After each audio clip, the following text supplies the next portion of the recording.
Welcome to origins ईशाला। और आज के इस वीडियो में हमारे जो 8085 के इंस्ट्रक्शन होते हैं उनका लॉजिकल ग्रुप हम कंटिन्यू करने वाले हैं। तो हमने जो लॉजिकल ग्रुप के बेसिक जो बिटवाइज ऑपरेशन होते हैं वो सारे इंस्ट्रक्शन देख लिए हैं, एंड ऑपरेशन और एक्सऑर एंड कॉम्प्लीमेंट। आज के इस वीडियो में हमारे पास कुछ अलग टाइप के भी इसमें ऑपरेशंस होते हैं लॉजिकल ग्रुप के अंदर, वो हम देखेंगे। तो हमारा जो आज का ग्रुप है दैट इज फॉर कंपैरिजन। तो हमारे पास कंपैरिजन के लिए भी इंस्ट्रक्शन होते हैं 8085 में। दो इंस्ट्रक्शन होते हैं और दोनों को ही आज हम डिटेल में देखेंगे। तो एक होता है रजिस्टर बेस्ड और एक होता है हमारा सीपीआई यानी इमीडिएट इंस्ट्रक्शन। तो आइए इन दोनों को डिटेल में डिस्कस करते हैं। तो सबसे पहले अगर मैं बात करूं कंपैरिजन इंस्ट्रक्शंस की, तो कंपैरिजन इंस्ट्रक्शन का यूज कहाँ होता है? तो जनरली भी अगर हम कंपैरिजन करते हैं तो कोई भी चीज का कंपैरिजन कैसा होगा, या तो दो चीजें इक्वल होगी, या तो ग्रेटर देन होगा, या तो लेस देन होगा। तो इसी तरह से कोई दो नंबर 8 बिट के जो हमारे हेक्साडेसिमल नंबर है उनका भी कंपैरिजन हम कर सकते हैं यूजिंग कंपेयर इंस्ट्रक्शन।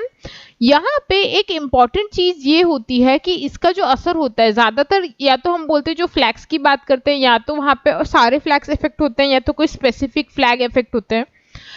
इस पर्टिकुलर ऑपरेशन में इफेक्ट सारे फ्लैग होते हैं, बट जो हम यूज करते हैं वो होता है कैरी फ्लैग और जीरो फ्लैग। यानी जो रिजल्ट कैरी फ्लैग या जीरो फ्लैग में आएगा वो हमारे लिए बहुत इंपॉर्टेंट होते हैं। Another important point in making this comparison interesting is कि ये यूज कहाँ होते हैं। तो हमारे जो डिसीजन मेकिंग होता है, अगर आप कोई बहुत बड़ा प्रोग्राम कर रहे हैं जहाँ पे ब्रांचिंग हो रही है, या फिर आपको एक लूप से दूसरे लूप में जाना है, या नंबर ऑफ आइट्रेशंस परफॉर्म करने हैं, तब हमारे कंपैरिजन इंस्ट्रक्शंस बहुत काम लगते हैं। हमारे जो कंपैरिजन इंस्ट्रक्शन होते हैं उसका जो पहला फॉर्मेट है दैट इज CMP_R/M, यानी एक तो रजिस्टर के थ्रू होगा, या तो कोई आप मेमोरी पॉइंटर के थ्रू कोई एड्रेस के डेटा के साथ कर सकते हैं। अब इसका जो रिप्रेजेंटेशन है अगर आप देखेंगे इट इज A-R, यानी टेक्निकली जब आप कंपेयर करते हैं तो वो डेटा कंपेयर कैसे होगा? It will be an internal subtraction of data of accumulator minus data of certain register.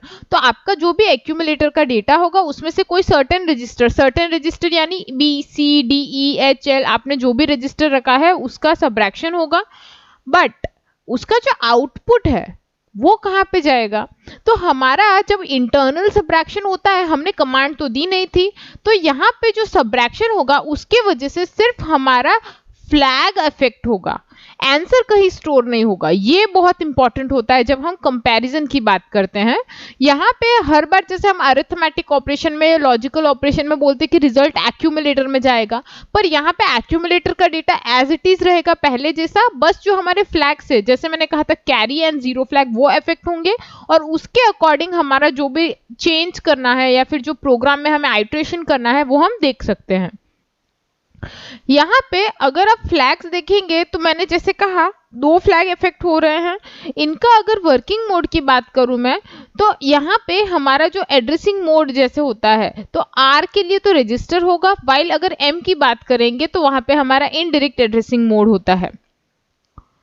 अगर इसका एक एग्जांपल ले ले कि चलिए लेट्स से मुझे कंपैरिजन करना है, तो ये एक टेबल में लिख रही हूँ, एक जनरल टेबल है फॉर CMP_R, यानी कोई भी एक डेटा है लेट्स से रजिस्टर में और एक डेटा है एक्यूमुलेटर में। तो जैसे मैंने कहा जो इफेक्ट होगा तीन तरह से होंगे क्योंकि कंपैरिजन है, या तो इक्वल होगा, या तो लेस देन होगा, या तो ग्रेटर देन होगा। अगेन अगर A=R यानी जो एक्यूमुलेटर का डेटा है और जो रजिस्टर है दोनों का डेटा इक्वल है, तो इंटरनल सब्ट्रैक्शन की वजह से टेक्निकली जो आंसर है वो जीरो आ रहा है।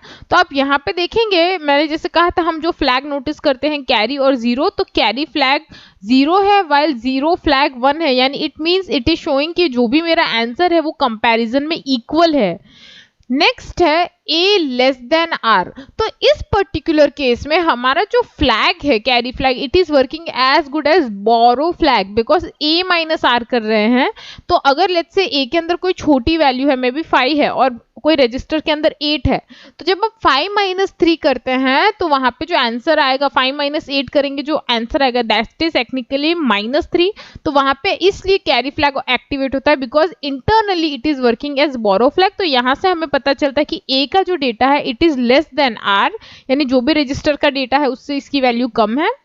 अब अगर A ग्रेटर देन R है, यानी A का डेटा बड़ा है और R का डेटा छोटा है कोई भी रजिस्टर का, तो वहां पे कोई भी फ्लैग इफेक्ट नहीं होगा। तो ये 3 कंडीशन यूज करके हम काफी ज्यादा प्रोग्रामिंग में यूज करते हैं।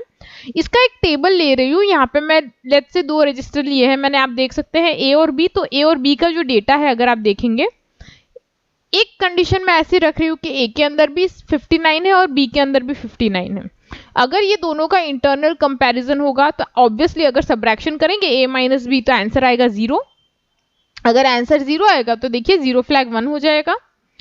नेक्स्ट होगा जो हमारे लेस देन वाला कंपैरिजन है, A लेस देन R। तो यहाँ पे देखिए A की वैल्यू मैंने 50 ली है और B की 59। अब अगर आप सब्ट्रैक्शन करेंगे तो ऑब्वियसली जैसे मैंने कहा बोरो फ्लैग जो कैरी फ्लैग है बोरो की तरह काम करेगा और ये फ्लैग 1 और Z फ्लैग 0। उसी तरह से अगर जो नॉर्मल कंडीशन है A is greater than B, यानी A में 59 है और B में 50, तो हमारे दोनों ही फ्लैग 0 रहेंगे। अब ये कंडीशन हम लोग जंपिंग में काफी बार यूज करते हैं। तो हमारे पास जंप, अगर आप इंस्ट्रक्शन देखेंगे वहां पे होता है jump not 0, jump not carry, jump 0। तो तब हम लोग इन कंपैरिजन को करके एंड देन फ्लैग चेक करते हैं एंड देन हम लोग जंप लेते हैं, तब ये उनका यूज होता है। अब यही चीज हम लोग चाहे तो मेमोरी का जो डेटा है उसके लिए भी कर सकते हैं। तो देखिए एग्जैक्टली सेम हमारा जो टेबल है वो बनेगा, बट जो डेटा है it will be taken from memory location given by HL register pair. अब ये चीज हमने देखी रजिस्टर के थ्रू। सेम इंस्ट्रक्शन हमारे पास डायरेक्ट डेटा को कंपेयर करने के लिए भी होता है। तो यहाँ पे CPI डेटा 8 जब लिखेंगे तो एक्यूमुलेटर में से जो भी हमारा इमीडिएट डेटा है वो सब्ट्रैक्ट इंटरनली होगा और उसके अकॉर्डिंग हमारे जो भी फ्लैग्स हैं वो अफेक्ट होंगे और हम कैरी फ्लैग और 0 फ्लैग को चेक करके हमारा जो भी आइटरेशन है या ब्रांचिंग है वो कर सकते हैं। अगेन जैसे मैंने कहा था यहाँ पे एक्यूमुलेटर का डेटा एज इट इज रहता है एक्यूमुलेटर में, या फिर कोई भी और रजिस्टर में कंपैरिजन की वजह से चेंज नहीं होता एक्सेप्ट फॉर स्टेटस फ्लैग। यहाँ पे जो हमारा एड्रेसिंग मोड है, सिंस इमीडिएट मोड का इंस्ट्रक्शन है तो ऑब्वियसली इसका जो वर्किंग मोड है addressing mode that is immediate. अब यहाँ पे देखिए मैंने एक एग्जांपल लिया है दैट इज CPI 35H। तो अगर CPI 35H करेंगे तो it will be in this format. अब A में मैंने कोई डेटा नहीं रखा है, पर अगेन लेट्स से A के अंदर 35 होता तो 35 और 35 सेम, तो 0 फ्लैग 1 होता।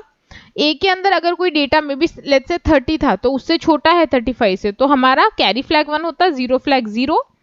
और अगर A के अंदर 35 से बड़ा डेटा होता 40, 38 वॉटेवर जो भी नंबर है, तो हमारे दोनों ही फ्लैग 0 होते।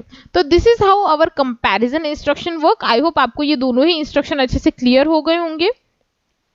इससे रिलेटेड प्रोग्राम अगर आप देखने के लिए मतलब करना चाहते हैं, you can definitely check the description box. वहाँ पे प्रोग्राम की जो प्लेलिस्ट है उसकी लिंक डाली है मैंने। अगर 8085 से रिलेटेड आपको बुक्स डाउनलोड करनी है तो हमारे ब्लॉग की लिंक है, वहाँ से आप बुक्स ले सकते हैं। और भी दूसरे इंजीनियरिंग सब्जेक्ट की बुक्स भी आपको अवेलेबल मिल जाएगी ई बुक्स फ्री में।